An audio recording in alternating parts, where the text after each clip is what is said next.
Hello, good evening. OCD Awareness Week. Boom, boom. Community conversation. Boom, boom. Special. You know it's Awareness Week because I put on a collared shirt. That's how exciting we get over here. Um, it's a special week. I'm going to put on a decent shirt. That's how we roll. If you're just joining us, I'm going to clean my glasses. If you're, God, I look old and tired, old and tired. If you're just joining us, welcome. Have a seat. Um, it's the Spielberg of IOCD. I like it, Kelly. Thank you. Yeah, we released the commercials, which is really exciting. Hi, Deirdre. So if you're just joining us, please say hello. Let us know where you're from, and we have some exciting things afoot for this evening. We'll get started in just over a minute. No, look young and silver. I'll take it. Thank you, Melanie. So if you're just joining us, welcome to Community Conversations. My name is Ethan. I'll be your host this evening, and welcome to the second night of OCD Awareness Week.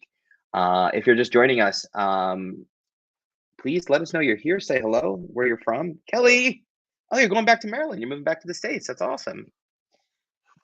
Hi, Deirdre. We thought of you, Deirdre. We were, Katie and I were in Delaware, and we were at various boardwalks, and man, they had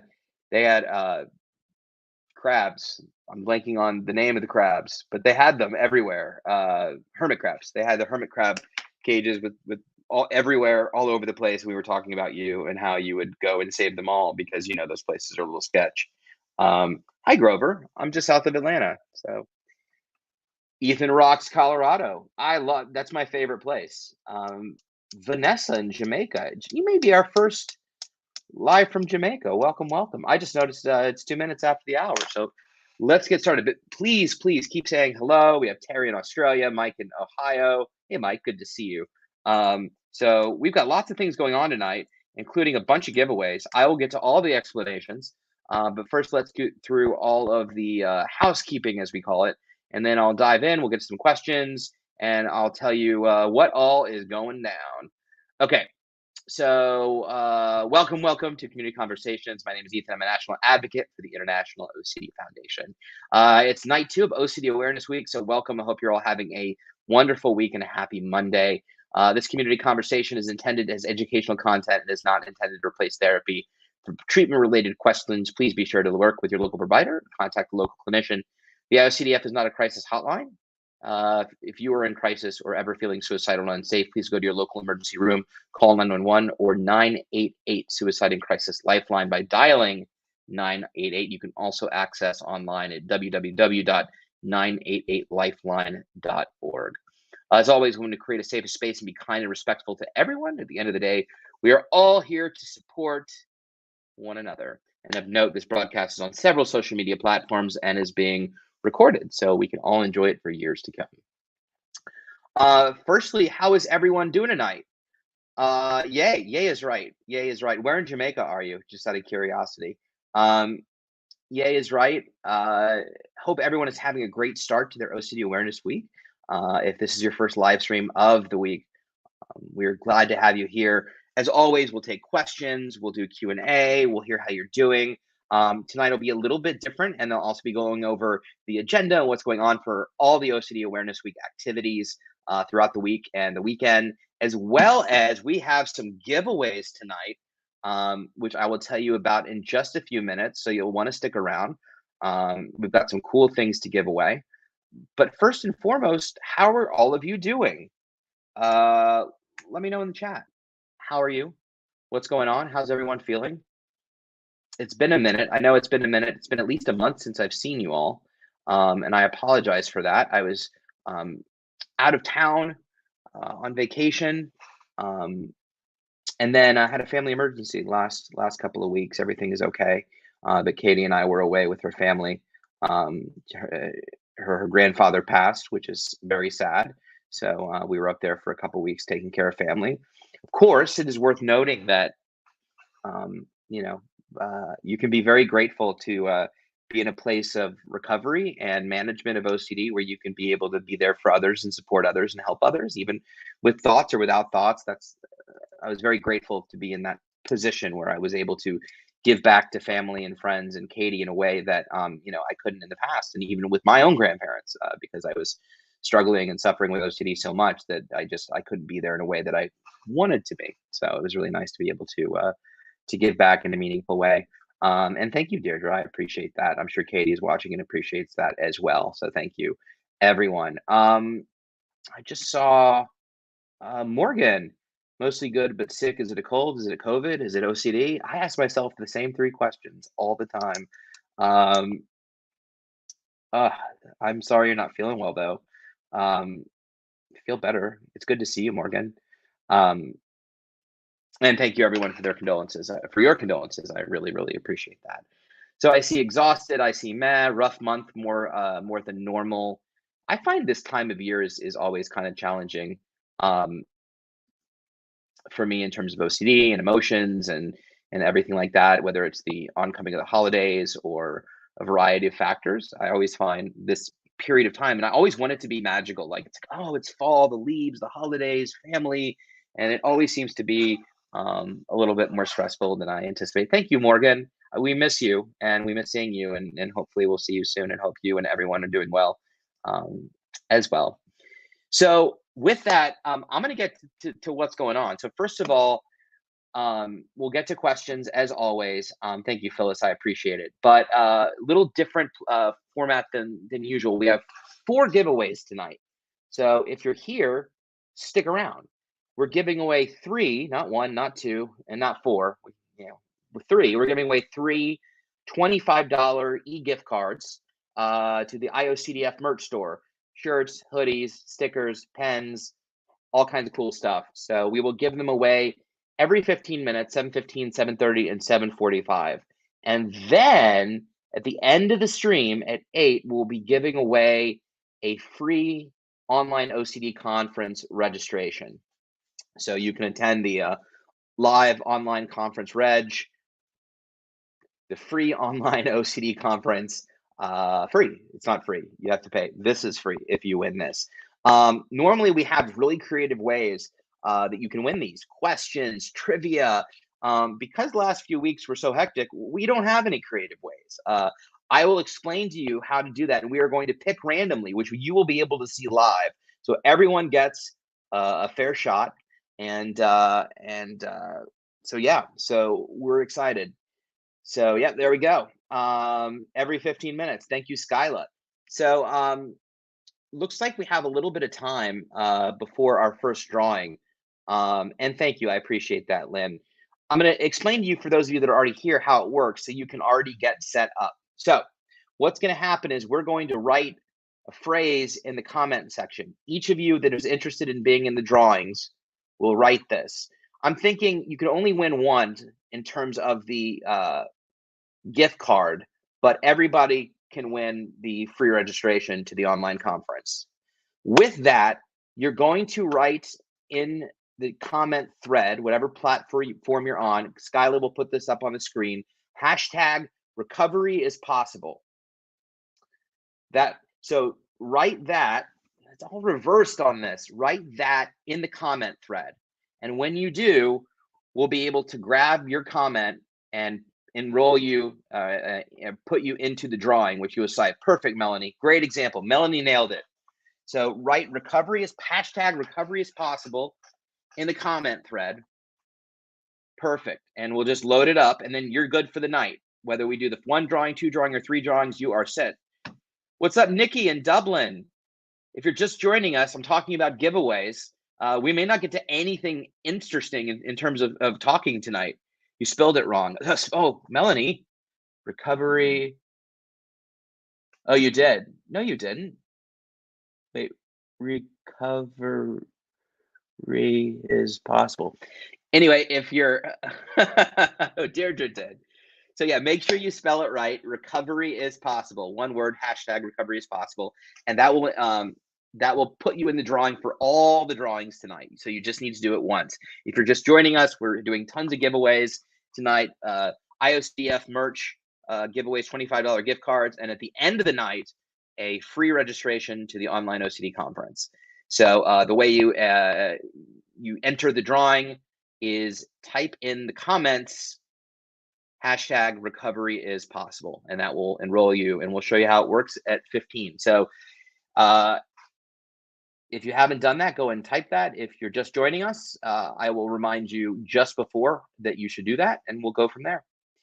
We have 5 minutes before the first drawing, so let's get to some meat and potatoes conversation, because at the end of the day, that's what we're here for. I'll also go over the week, like I said. If you guys have questions about the week or what's going on or how you can participate, don't hesitate to let me know. But how's everyone doing? I just saw somebody, some folks say that it was a tougher week or month than usual. I know for me, with everything going on with Katie and I, it was very challenging for sure. Uprooting your life, going somewhere last minute, watching things that you've never seen before in terms of, people, end of life, passing. It was very challenging and triggering. And I think that's okay. I think you don't need an anxiety disorder or OCD or anything else to find that challenging and difficult and upsetting and moving, and all the emotions. And so I think when you add, much like anything in life, when you add OCD on top of it, it creates complications. But like I said, I think I found myself most of the time, although exhausted and stressed, very grateful to be able to give back to people that I care about, and Katie's family, and be there for Katie and support as we're there for each other. And that's really meaningful, especially when you couldn't do that in your past, in previous years. I know when my grandparents passed, I couldn't be there in a way that I wanted to be there for them. So this was an opportunity to be present. And yeah, it looks like, Mike, I'm so sorry to hear about your dog. Their family, pets are family, pets are people, and that is so hard. So please give my condolences to your wife and my condolences to you. Katie and I are huge animal lovers, as you usually see the cats behind me. So lots and lots of love to you, Mike, and anybody that's going through any kind of loss right now. Our condolences to you. Out of curiosity, on the OCD front, how is everyone doing? How's everyone feeling? What are topics of conversation that you'd like to discuss? You won't see the cats tonight. And Morgan, I don't know if you were on. A month ago, I started talking about self-compassion, holding my heart. And if you were joining us, my cat Bonnie started licking her butt, and I didn't see it. So it made for a very entertaining 3 minutes until I noticed, as I was talking about self-compassion, holding my heart, that Bonnie was licking her butt. And I really want to submit this. I think it'll go viral. I really do. So that will go online at some time. The next time, Bonnie came in and just started talking so loud that I couldn't concentrate. So Katie has the girls. They are out of the room tonight. So the cats probably won't be making an appearance. Uh, I will send pictures. So if you want to see pictures, feel free to email me, and I will send pics. But yeah, Bonnie, first time, shame on her. Second time, shame on me. So they're not bad things. They're hopefully going to win us lots of money on Funniest Home Videos. Those are very cat things to do, and I think they're okay. But anyway, so the door is closed. That's right, it is closed, and they're meowing out in front. We have 1 minute till our first giveaway, and then we'll dive into some OCD questions. And so feel free. If you're just joining us, we're about to give away a $25 gift card to the IOCDF merch store. It's going to be in 1 minute. If you haven't, not registered, but if you haven't, type in hashtag recovery is possible in the comments, and that will enter you into the drawing. We'll give you 30 more seconds to do that. So if you're just joining us, hashtag recovery is, we can absolutely talk about anger. We can talk about anything you want. As you always know, this is our conversation, from me to you and you to me. Hi, Vanessa. I'm new to this group, so happy to found it. I'm the mom of a young teen. We'll be starting ERP to treat OCD. Any encouraging words? Absolutely. We'll do this drawing. You've caught us in a little bit of an unusual stream. I know, miss the kitties. I will, but I can't concentrate when they're just meowing. But Vanessa, we will. So is everybody? Oh, and Kelly, we can talk about that too for sure. All right, last minutes for everybody. Recovery is hashtag recovery is possible. We have 2 more drawings after this. All right, let's do this. So Skyla, whenever you're ready, we're going to share a screen here, and you're going to see exactly how this is going to work. Hopefully.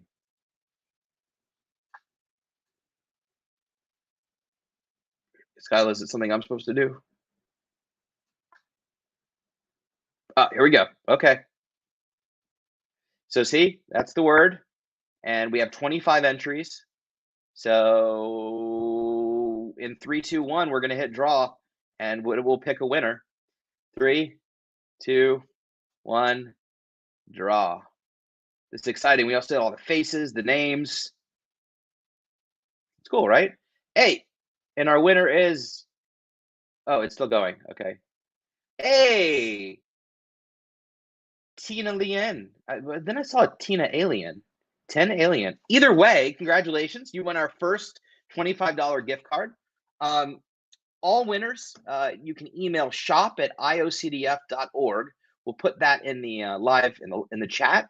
So our first winner, you can email shop@iocdf.org. There you go. Winners, please email shop@iocdf.org with your full name, username, and winning item. So congratulations. Round of virtual applause. Awesome. So it's Tina. Okay, that's what I thought. I was like, 10 Alien. Sorry about that, Tina. So yeah, that's awesome. So just email that information to shop@iocdf.org and we will get you that that gift card out right away. So congratulations. We will do this again at 7:30. So hope that was cool. If you're just joining us and you want to be enrolled, entered into the drawing, type in #recoveryispossible into the comments and you will be automatically included in the drawing. If you've already written it in the comments, you do not need to write it again. If you're just joining us, recovery is possible. I will bring it up again. But let's get some questions. So Vanessa at 7:14 p.m. wrote, I'm new to this group, so happy to have found it. I'm the mom of a young teen who will be starting ERP to treat OCD. Any encouraging words? Absolutely. First is, I know it can be so tough to be a parent and watch your child with OCD. It can feel disheartening, discouraging, helpless at times, frustrating, stressful. I think that there's so much hope around hearing I'm a mom of a young teen that's getting treatment and evidence-based treatment and exposure response prevention at that. So many of us, spent 20, 30, 40, 50 years just looking for treatment, the right treatment, looking for a right diagnosis. So right off the bat, the encouragement is the fact that you have a young kiddo that is engaging in the gold standard in treatment. Also, treatment for young teens can be really, really effective. Kids are just, their brains are so malleable, teenagers, young kids, and you can really nip it in the bud with early treatment, which is really spectacular. It's not going to be easy. It probably will get harder before it gets easier. Treatment isn't necessarily fun. Having to face your fears head on isn't particularly the most fun thing to do. But staying focused on what the goal is, which is whatever impairment in life your kiddo's having and whatever they're missing out on, any pain or discomfort that they're having, knowing that you're making investments, and your child is making an investment in their own future to feel better and be able to successfully manage and live in a state of maintenance with OCD, where you can have a full, beautiful life is the goal. The other tidbit I'll give you, Vanessa, is stay involved. Obviously, your child is under 18, so, but OCD is, as I'm sure you would attest, is very much a family disorder, and it affects the whole family. And so, as much as you can stay involved with your clinician and learn best ways to respond, best ways to not enable, best ways to not reassure or engage your child's OCD, that all can be very helpful. And so, make sure that the entire family is involved. So, whatever your kiddo is learning in treatment, you're not undoing that or inadvertently helping their OCD instead of them. Also, keep in mind that your child isn't the same as their OCD, and it can very easily get frustrated at the OCD and not your kiddo. So keep that in mind as you may lose your temper or may have guilt or frustration, especially when you're not going to reassure or enable. Know that the frustration that you're seeing or anger or anything else that is coming from your child is really their OCD and not them. And being able to see that their OCD is pitching a fit because it's not getting what it wants is really a nice reframe, because that lets you know that the treatment is working. So it doesn't feel good in the moment, but know that if it's pitching a fit, that means that you're making your child healthier and your OCD not as healthy, and that's a good thing. So some initial words, but Vanessa, if you have any other questions, please feel free to weigh in. Super excited that your young teen is starting treatment, and lots of best wishes. I'm sure everybody here can support you. Felice, I'm totally down to talk about anger. Did you have a specific question around anger? Just pop it down in the thread and we'll definitely talk about it. Kelly wrote, I mentioned the Biohaven trial to my very experienced psychologist and he didn't dismiss it, but did say that researchers are always saying this could be the next big thing. What makes this troriluzole trial so promising that IOCDF would put its name behind it? Great question. So it's not that it's so promising. I think that there hasn't been a new medication on the market since the mid-1990s. And the last one was either Luvox or Zoloft. And that's a shame, because if you look at other disorders and diseases and we look at research and treatment, there's new pharmaceuticals and other biological treatments coming out all the time. The reason it's important is because Biohaven in particular is an organization that deeply cares about the OCD community, and their CEO has been on the stream before and started in OCD research. He ran the Yale OCD Research Lab. That is one of their passions, and so it's less about, there's never been a promise that this drug is going to be the next big thing ever, and I can say that because I consult with them. We've never promised that. The commercials, we just created the first new OCD commercials to ever air on television. They launched today. We're very excited about that. I directed and wrote them, along with some brilliant advocates that appeared in them. But there's never been a promise. We have no idea if this drug will be successful or not. We're hopeful that it is. The earlier phase trials showed that there's a signal, and it could be. At the end of the day, this is a good company in a space where typically pharma has gotten a bad rap. And because of that, because of the opioid crisis and Purdue Pharma, it's stalled research, especially in areas where it's difficult, like neurology and psychiatry. So what IOCDF is saying is we support meaningful research into new treatment modalities for people with OCD. Nobody is making a promise that this is the next big thing. In fact, if you're curious, we can put a link to the trial. There's a lot of OCD trials. This is the only one for medication. It's an adjunctive treatment, so you have to be on SRI to take it. So, by no means are there any claims being made. It is simply, hopefully a move in the right direction. And most importantly, it shows other industries, other pharmaceutical companies, other people that this is a disorder and a disease that we need to be addressing in research.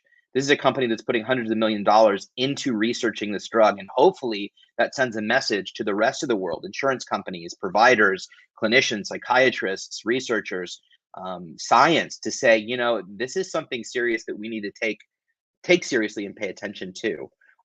I could go into like how troriluzole works and the mechanisms and the hope behind that. But at the end of the day, that's kind of irrelevant. It's a great question, Kelly, and I sincerely appreciate it. I'm super passionate about it. So if you hear me, it's passion. But yeah, I would never claim that, it works. I have no idea. I know the phase 2 trial showed a signal and, was successful enough to do a phase 3 trial on a much larger scale. But as to whether, this is becomes a significant treatment modality, we'll have to see at the end of the trial. But, right now it's just about participating in research and science and moving the ball forward. And we also know that glutamate modulation, which is what this drug is effective. Namenda, something I take, is off-label and helps glutamate. Riluzole, which is the pro drug of this drug, is taken off-label and has been effective at high doses. So I typically don't talk about medication.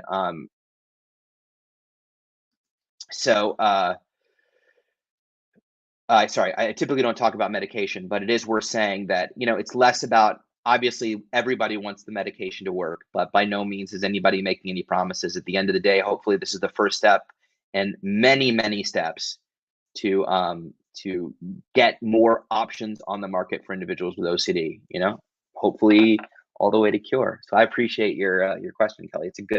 It's a good statement. And so the IOCDF is putting their name behind the company because and it's not based on whether this medication will work or not. It's based on the fact that they're the first pharmaceutical strategic partner of the IOCDF in decades, and it's because they come from a place and a history of wanting to help the OCD community. They participate in the conference every year, all the conferences, all kinds of things. So they're an amazing group and advocates in their own right. And so we're very grateful to have them as strategic partners. And if and think of it less about IOCDF is not endorsing the trial; they're endorsing the company and saying these are good folks in the OCD community, and they've done a lot to help the OCD community. But my hope is that this drug is really effective for sure, because it's going to bring relief to a lot of folks. So that's the hope. But no promises are ever made for sure. Let me drop back down but Kelly, if you want to hear more about what the drug does and how it works, I happen to have that knowledge. And so if we have time, I'm definitely happy to get into that if anybody is interested. I'm going to scroll down here. Kathy wrote, since I had 7:17 p.m., since I had a huge flare up in June, I'm feeling worried about travel, especially getting on a plane and being far away from home. I always love travel and flying. Any tips? Yeah, for sure. Flare-ups are part of the disorder, and I'm sorry for that. They're definitely not fun. However, and I don't know, Kathy, without knowing too much about your back end, you almost said your back end, your backstory. We're just not going to go any further on that. But anyway, so without knowing too much of your own history and story, whether you've had treatment, exposure response prevention, you work with a clinician, we have to look at these bumps and flare-ups. It's just that they're road bumps, they're blips. They're no different than someone with diabetes or MS kind of doing the right thing and then just struggling for a bit. The reality of it is it can definitely increase the worry, but the reality of it is the uncertainty that you were embracing before is the same level of uncertainty that you're embracing now. May seem magnified, may seem scarier, it may seem more intense, but the cool part is that if you loved traveling before, and you did it, and maybe you had anxiety for a while and then maybe it went away, whatever your fears are now, the level of uncertainty that you're facing is the same. Maybe it's COVID, maybe it's illness, maybe it's fear of flying, whatever it is, but it's this idea of, are you willing to sit with the discomfort, to live with the uncertainty in order to move toward your values, which in this case is traveling and flying. So I would remember where you came from, what you're capable of doing, being willing to travel uncomfortably, not look for that perfect feeling of I feel great. Travel with anxiety, travel and be uncomfortable. Those are all okay things to do. So whatever the reason is, I would really think about being willing to embrace the uncertainty. And by the way, I relate. I had an incident in 2016. I love traveling. I got better, and I just for 6 years I traveled, and then I was on a trip and I got food poisoning, and I have emetophobia, and it just really rocked my world. And after that, I was nervous about staying in hotel rooms. I was nervous. I had all these new thoughts that I hadn't had for years, and it kind of put a damper on my traveling. But the secret is to just get right back on the horse and sit there and embrace and be like, you know what? I lived through it. I figured it out. Okay, so maybe it's going to be uncomfortable for a little while longer, but then you eventually get back to where you were headed before. And so I would encourage you to definitely to jump in. Don't expect to feel good. Maybe anticipate to feel anxiety or discomfort, and that's okay. It's the action. It's the continuing to move forward in spite of and embracing those uncomfortable feelings with the intention of knowing that they will go away as long as you continue to go through your experiences and follow through with your values. So see it as an awesome challenge to face. As Kim Quinlan always says, your anxiety toolkit, it's a beautiful day to do hard things. So it's a beautiful day to travel and fly. And my only next question is, where are you going? And let us know. All right. It is just about 7:30. Drawing number 2. If you're just joining us, if you're new, if you left and you came back, quickly type in the comment thread, #recovery is possible, all one word, #recovery is possible. If you haven't left the thread, then you are good to go. If you're new to the stream, you just came on, or you left and came back, type #recovery is possible in the thread, and we will draw a $25 gift card to the IOCDF merch store. And if you left and came back, come on, stick around. Really? Just okay, Morgan lost Wi-Fi. That's fair. How'd you know that's what I was? Morgan and I were totally on the same wavelength. All right, so hashtag recovery is possible. We'll give you 30 more seconds to put this in if you're new, if you're just joining the stream, and then hi Kelly, just joined. Not too late. Oh, you did, perfect. Recovery is possible. And just if you're just joining, also at 8 o'clock we will be giving away a free conference registration to the online OCD conference. So we've got 2 more drawings for the gift card, and then the big drawing. So keep that in mind. All right, it's looking like we are just Phyllis Taylor. You have a typo. If you retype, thank you, Deirdre. Recovery is possible with a C. I have typos all the time. We'll let Phyllis quickly fix her typo, and then we'll do this thing. Hashtag recovery is possible, all one word.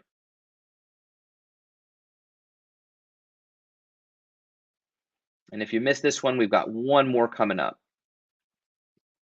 There she is. Okay, Phyllis has done it. Let's do this thing, Skyla. We need drum rolls and exciting stuff. All right, so in 3, 2, 1, let's draw.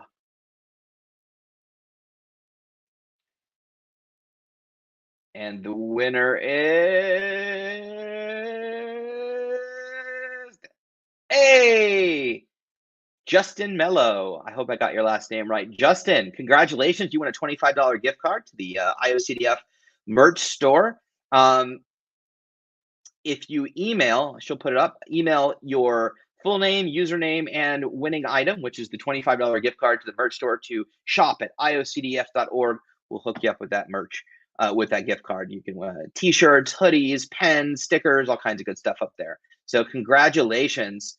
Congratulations. And if you need that email again, just let us know and we'll let you know. One more drawing at 7:45 for another another gift card. And then at 8, we will have the drawing for the free. You're welcome, Justin. You're welcome. Thanks for being here. We'll have a drawing for the free conference registration to the IOCDF online conference. I don't think my name is working. Lynn, we will check it out on the next round. I did see your name cycle by though, but we'll make sure you type it in right, and then once it's in, yep, Deirdre, you should be good to go.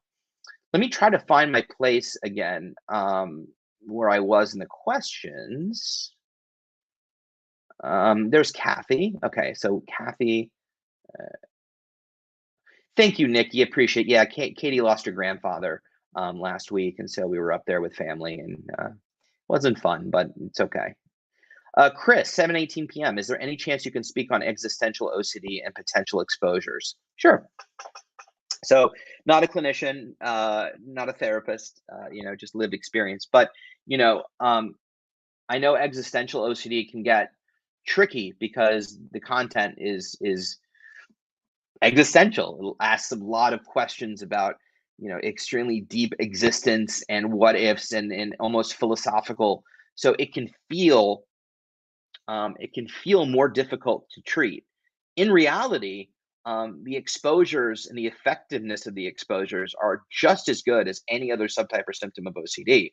What we're talking about here is being willing to sit with the discomfort and uncertainty of whatever the existential thought provokes. Do I really exist? Am I really here? Am I just in a dream? Can people actually hear me or see me? Do I, any type of existential thought that may come up? It's all about sitting there and answering that with maybe, maybe not. I don't know. I don't need the certainty of knowing in order to move forward and doing something meaningful with my life, similar to contamination or harm OCD or sexual intrusive taboo thoughts. So I know symptomatically each version of OCD can feel very different, but in and of itself, OCD is OCD, and this is no different. So even though we're asking questions where science may not have the answer, or we don't, or they're very triggering possibilities or hypotheses. The reality of it is embracing that uncertainty of maybe I don't really exist. Maybe this is all a dream. maybe the universe, this is a parallel universe and I'm really actually asleep, and whatever the existential thoughts are, um, it's being okay with the possibility that they exist. No different than the possibility of being willing to the possibility being willing for the possibility of your biggest fear to happen, in an effort to live, the value driven life that you desire and the full life you desire. So at the end of the day, when we move the symptoms aside, what we're talking about is just how to live with discomfort, how to live with the uncertainty, how to live with feeling a sense of discontent and worry around whatever the specific fear is or thought or feeling. And so so really, I'm not going to give you exact exposures because I don't necessarily know, and I'm also not a clinician. But from personal experience and having lots of friends with existential OCD, as well as I'm sure I've had existential thoughts as well, I think it's the willingness to let those potentially be true, understanding that you have OCD and that it's most likely that, and if and when you discover whatever it is that you fear is true, you will cross that bridge and handle it when you get there. And until then, you're going to just let that thought sit there in the back of your head. Unless the less you pay attention to the pink elephant, the less the pink elephant makes an appearance. So we just kind of wave at it and go, "Yep, there you are. Interesting thought. God, I'm brilliant. My mind, a brilliant mind to think about something like that." Um, yes, perfect. Thank you, Skyla. I will definitely do that. So hopefully that helped answer some of your questions. Um, Okay, I think I lost my place. But if you don't see your name, that's just for effect in the drawings. If you enter the hashtag, you were entered in the drawing. So everything else is just, for show. It's smoke and mirrors. Let me find my place back in line. Back in line. So hopefully, Chris, that was helpful. And I'll give my email as always. I'll give my email at the end. And if you want to continue to have conversation on any of these questions or topics, please don't hesitate to email me. DLuce13 at 718 have a question. Do you have any tips for treating obsessions at the root and also accepting uncertainty across the board? It seems like my obsessions keep rotating and I keep having to manage them. Great question. This is a great question. So this absolutely plays on this conversation that OCD is OCD is OCD. When you learn exposure response prevention or acceptance commitment therapy, or really any modality of treatment, they start with a subtype or symptom, not because the treatment that you're learning is to address that subtype or symptom, but really they're using that as a doorway to teach you how to deal with all subtypes and symptoms of OCD. So I've always liked to describe treatment as a reverse Mad Lib. So if you remember the Mad Libs with the line, noun, adjective, and it kind of filling in, read something funny.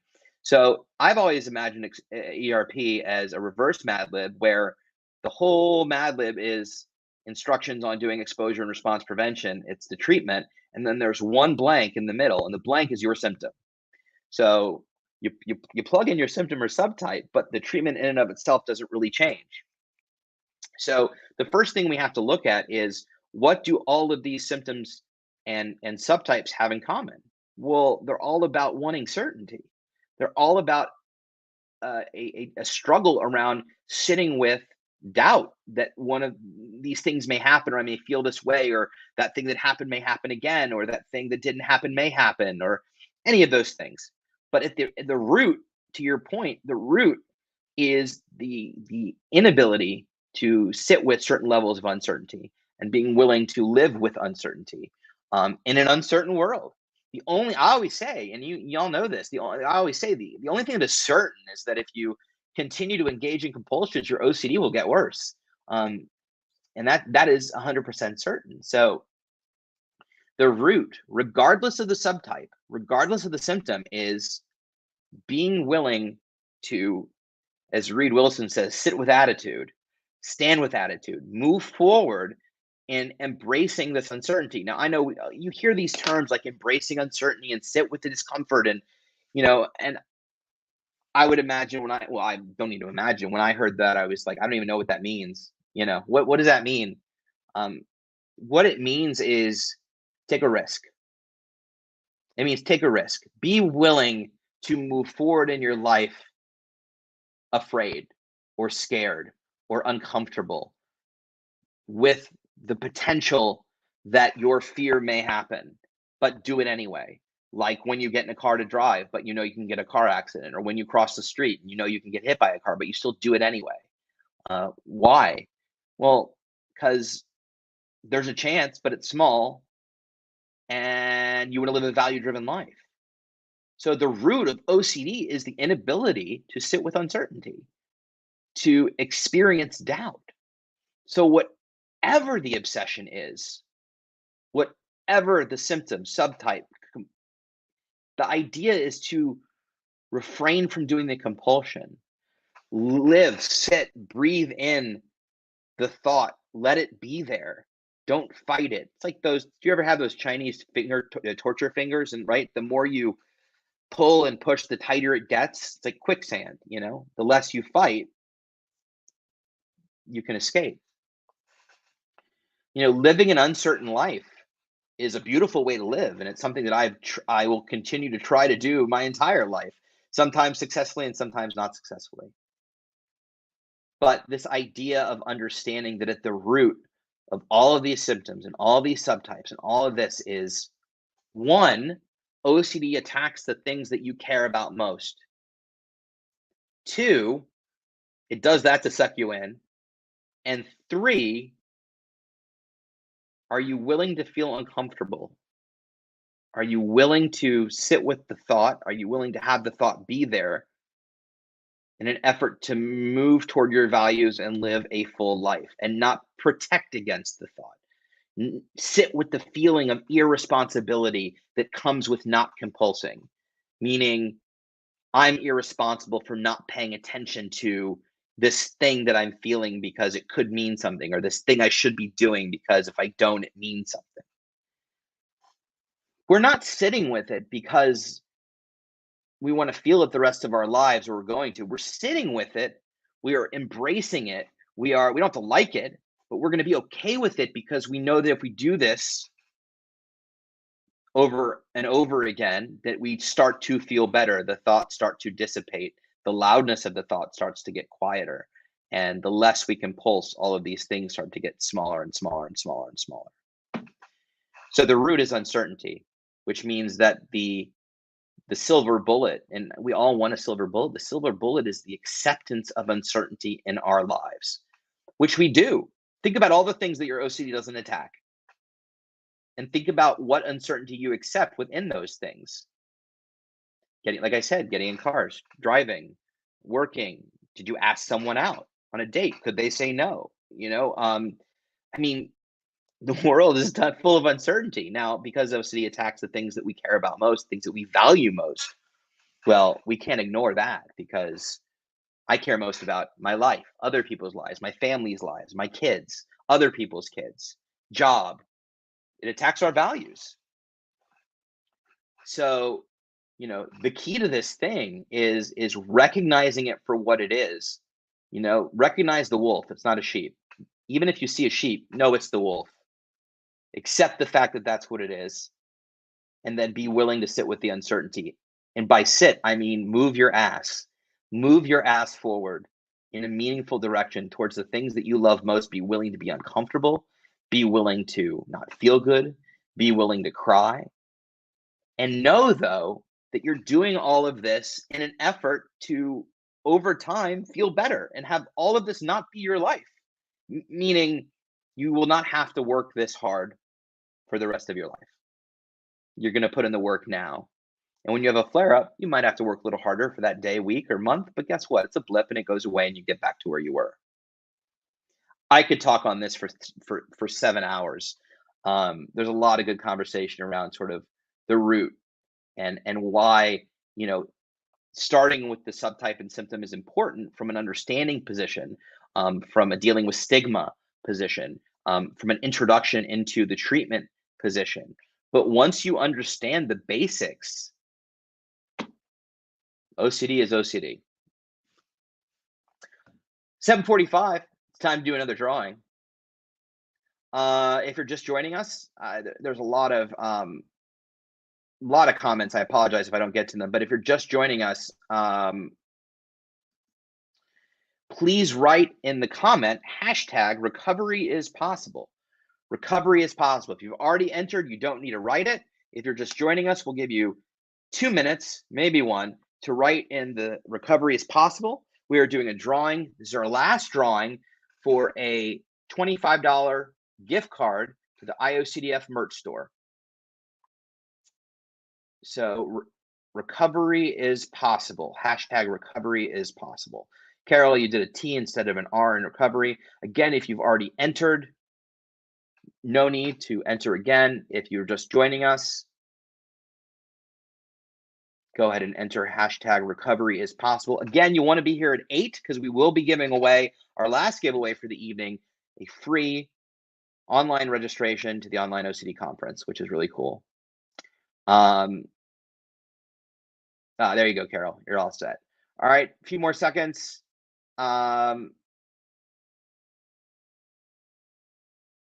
Few more seconds. Last opportunity. Put #recovery is possible. Got some more conversation to have. All right, and in 5, 4, 3, 2, 1. Skylar.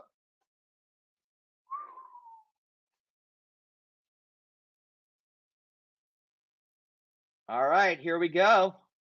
We got 40 people entered. The last winner of our gift card is, hey, Kelly Rubin. There you go, Kelly. Some new swag for your move to Maryland. Congratulations, Kelly. We'll put the email address. If you just email your name, your screen name, which is your name, and what you won, which is a $25 gift card to shop@iocdf.org. You can claim your prize. Again, stick around at 8 o'clock. All winners will be also able to win the final prize as well. So stick around and we will give that away. Congrats, Kelly. That's awesome. Let me try and find my spot again. I highlight it, but then the highlight disappears. And then I don't know where I am. And I spend a minute doing exactly what I'm doing now, which is looking for where I was. There we are. Okay. Let's see here. Felice, here's your anger question. 7:21 p.m. How do you get someone with OCD to stop being angry all the time? It's a great question.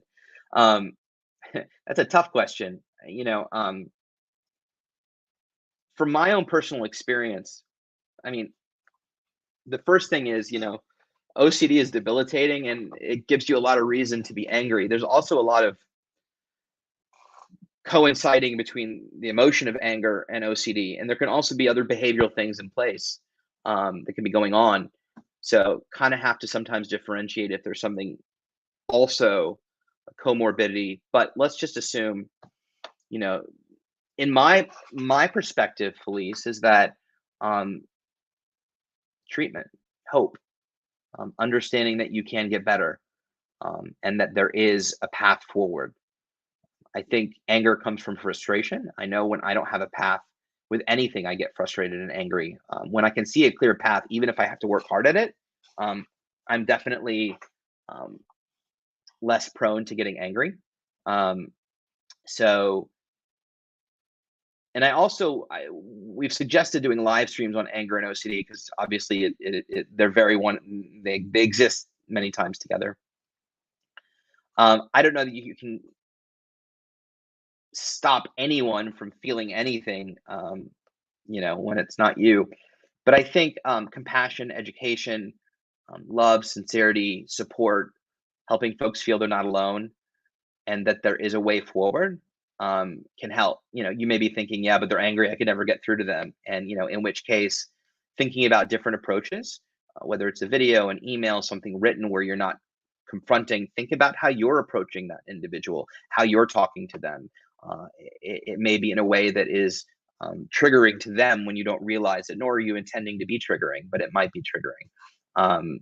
But those would be some ways I would approach. And also, it's a great topic, and I think we'll be talking more about it. So thank you, Felice. Hopefully that gave you some insight.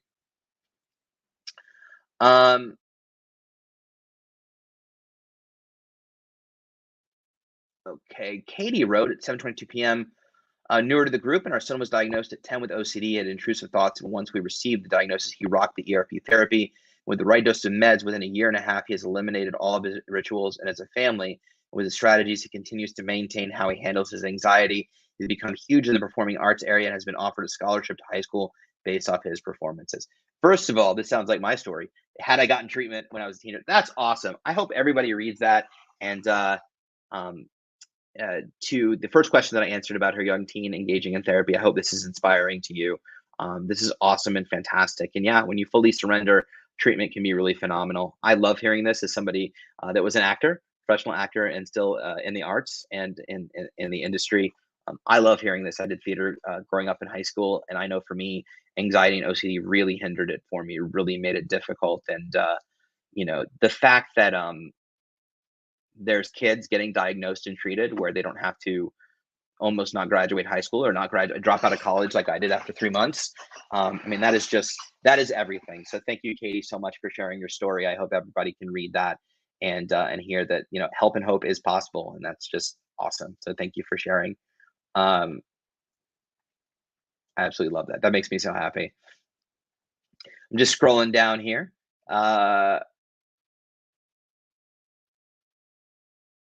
Yeah, I'd be happy to join an online support group, people with OCD. I'll give my email out at the end, and you can ping me about it for sure. Uh, all right, I'm scroll. I got to scroll down past all the recovery as possibles. Um, Sorry for that. Uh, has anyone been ordering and rearranging?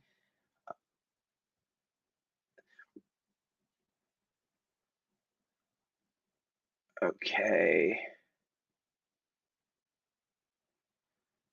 So at 7:36, Amram wrote, philosophy is very complicated and challenging, but if you speak about it with nice people and work on it, eventually some of the difficulties can ease. Caitlin at 7:37 wrote, what do you do when you have OCD that revolves around ordering and arranging, but your obsessions and compulsions are based upon things, responsibilities that you have to do in everyday life? Great question. And I think a lot of folks have compulsions and things that evolve around everyday life, right? So first things first, which is a good baseline, well, first of all, if you're in treatment, getting an understanding of what's healthy and what's normal. I mean, really what's going on with OCD is there's a part of our brain that's miswired, and things that, we perceive as, it basically needs to be rewired is what I'm saying. So we have to learn essentially or relearn the healthy way to do whatever it is. Something simple as hand washing. How long do you hand wash? How often do you hand wash? What is normal, for people that hand wash? The thing we have to remember, though, also is that in order to combat our OCD, coming back to normal isn't necessarily the way to treat it, and that's why ERP can feel so daunting, because you feel like you're being asked to do things that normal people wouldn't be asked to do, right? So somebody who doesn't have a germ problem or a hand washing problem will oftentimes when you're in treatment, you will say, well, people don't touch the bathroom floor and then eat a sandwich. They wash their hands. It's normal to wash your hands before you eat a sandwich. Why do I have to do this? And the answer is because it isn't normal to wash your hands 300 times in a day. It isn't normal to compulse or ritualize multiple hours in a day in order to avoid something from happening. So the way I like to describe it is, the analogy I like to use is, you wouldn't put out a 4-alarm fire with a bucket of water, right? You have to use a really big bucket. And so your OCD is a 4-alarm fire. And for us to meet it in the middle isn't enough. So if your fire is over here, then we have to meet it over here, the opposite direction, in order to come back to that middle place, that healthy place. So for you, it's about what is the right amount of arranging and ordering that is healthy and beneficial for what you enjoy doing, but isn't too much. We saw the same thing in COVID, right? 20-second hand washes. Well, this was such a hit to our community because we had so many individuals that had, practice for years not washing their hands or washing their hands for 5 seconds. And now we're being told by experts that we have to wash our hands for 20 seconds. Well, now we're washing our hands and is it enough? And I did 25 or 30 or 35 or 40, and now it's a minute and extra. We have to think about, what are we being told that's normal? What are we being told that's healthy? What are we being told by experts? What are other people doing? OCD will never be satisfied. So even if you order and arrange the right amount and then stop, it will never feel quite right.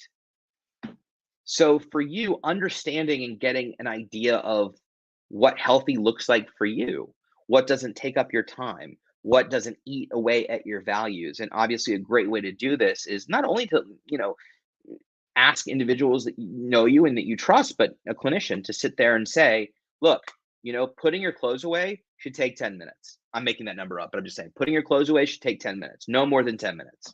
If you're spending 2 hours putting your clothes away, that yeah, everybody has to put their clothes away except for my fiance. Sorry, called you out. It's true. She never puts her clothes away. Hopefully you laughed, because I'm gonna get in trouble later for it. And now I lost my train of thought. But it's 10 minutes to put your clothes away, right? So if you're spending 2 hours putting your clothes away, and because of that you're missing work or you're late to things, well, that's not healthy. Or if you go to work and all you can think about is the fact that you didn't arrange correctly and you're not working effectively, well, that's a problem too.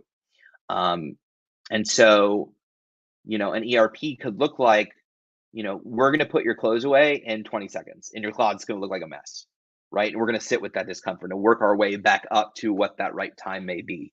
So there are lots of things in life that we have to face that are normal, but we have to approach it strategically and approach it therapeutically, in a way that may not feel or look normal, because OCD isn't normal. OCD is a disorder. And so we have to kind of hand over the keys to the experts and let them dictate to us sort of what we're supposed to do in order to come back to that baseline again. So hopefully that was helpful. I wandered. It was a long couple of weeks, but hopefully that was helpful. We've got 3 minutes left. I'm going to just scroll down here and just see if there's one more question. If I didn't get to your question, I will always give out my email address. Please feel free to email me, and we can I can continue to answer questions. But I want to do this final. Well, that's a great question, Morgan. I think this is great. 7:41 p.m. Morgan, what about when you were tired of being uncomfortable? Yes, exposures work, but sometimes it's also exhausting. Having to face my fears is less exhausting than the alternative, but it's still painful. Great question. I think it's valid to being tired of being uncomfortable. I think we can relate. There's a lot of things we do in life that we can relate to this, being tired of being tired, or being tired of being on call, or there's things that we're just sick of. And I think that, it's great to be uncomfortable and embrace that discomfort. And I'm doing it every day, but it's exhausting. And yes, exposures work, to your point, but it's also exhausting. And having to face your fears is less exhausting, but it's still painful. And so what if you don't want any of that stuff? What if you don't want that pain? What if you don't want to have to deal with discomfort every day or sit with the uncomfortable? I don't know that I have an answer for you. I think I can only speak from my personal experience. And I am at peace with, for the most part, I'm at peace with where I am in my OCD journey. It's a chronic disorder. We've talked about what that means.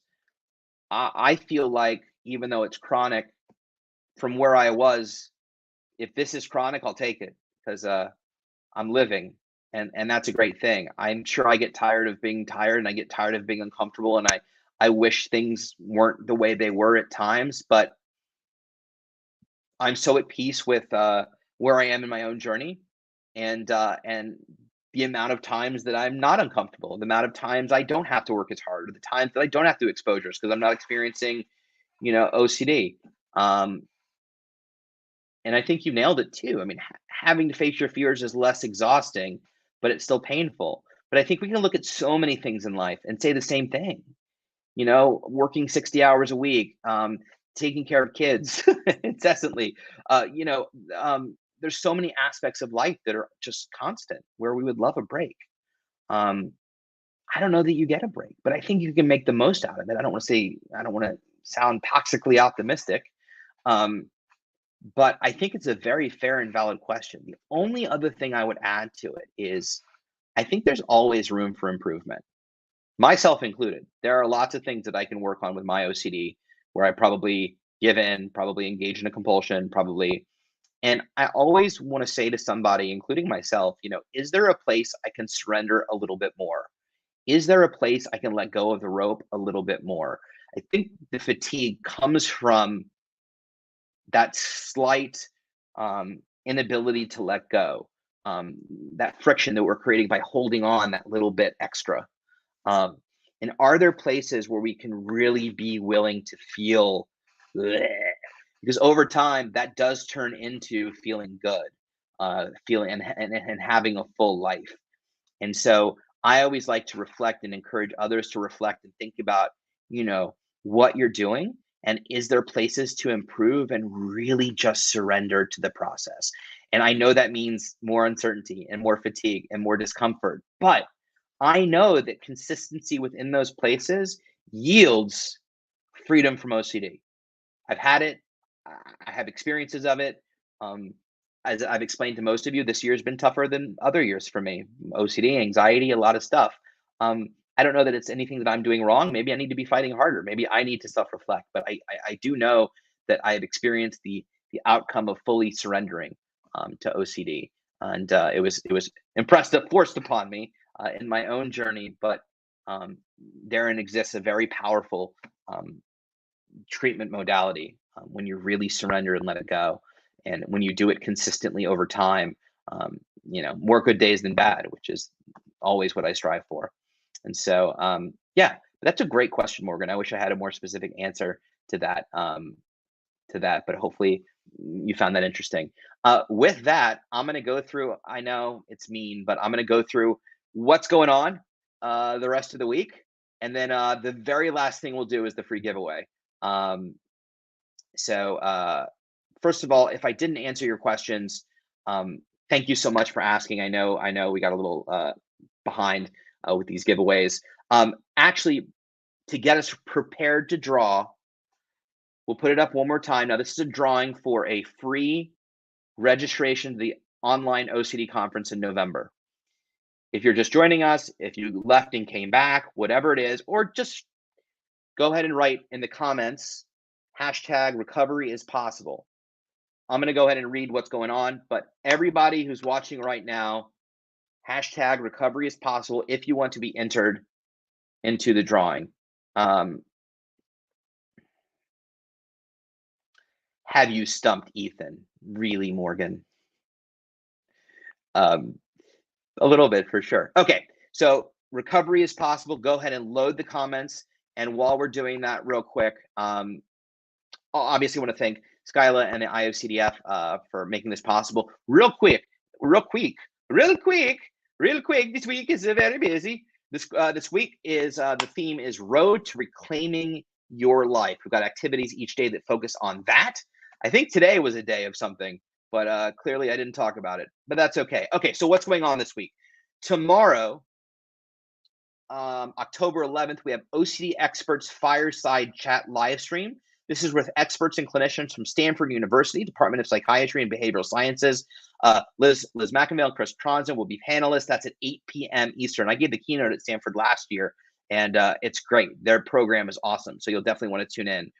Wednesday, October 12th, Life After Treatment. Ask the Experts with pro tennis player Kevin Anderson, was ranked number 5 in the world. Great guy, met him at the conference. And that's with lead advocate Tom Smalley of Anxiety and Athletes, 12 p.m. Eastern. We're also having a virtual young adult meetup hosted by the IOCDF advocate Kyle King and Yale. That's from 8 to 10 p.m. Eastern on Zoom. Thursday, October 13th, Education Support for Loved Ones, IOCDF advocate Instagram live, hosted by lead advocate Katie O'Dunn. That's at 7 p.m. over on IOCDF Instagram at IOCDF. Friday the 14th, how to start an OCD support group on campus with IOCDF advocate Maya Todros and Abigail Early, co-founders of OCD support groups at UNC Chapel Hill. That's at 7 p.m. Eastern. And Saturday, October 15th is advocacy. We have a creative writing workshop with the Imagination Crew, 2 to 2:30 on Zoom. All of this that I just read extremely fast is online. Skyla, what is the link for the, yes, that. Thank you, Skyla. You can visit the schedule at iocdf.org/OCD week. Again, tomorrow you can join at 8 p.m. Stanford and Liz and Chris for an OCD Experts Fireside Chat for OCD Awareness Week.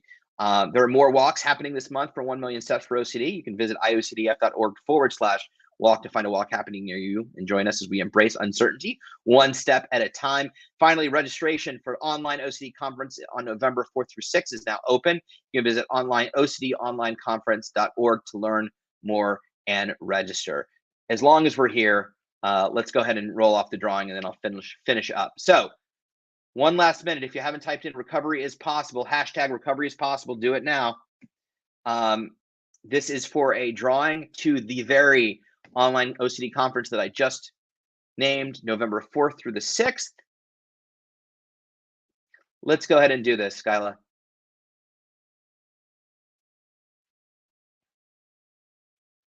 All right, here we go. Hit it. Now, if you don't see your name, it's just smoke and mirrors. Did the IOCDF win their own drawing? That'd be weird. Hey, Dave Raven. We love Dave. Dave, congratulations. Congratulations on winning a free registration to the online OCD conference. Super excited. If you've already registered, which Dave, you may have, let us know and we'll take care of that. But regardless, congratulations, Dave. I'm super excited for you. Email shop@iocdf.org with your name, Dave, your username, Dave, and what you won, and we will take care of you. Super excited for you, Dave. That's awesome. Okay, so I hope you enjoyed the giveaways. I thought that'd be fun just for something different tonight, to give back to you all that always give us and me so much, and I can't thank you enough during this very special week. Lastly, and I'll also give out my email at the very end. You can see the entire schedule of future streams at iocdf.org/peace of mind. Don't forget to like and follow that. Yes.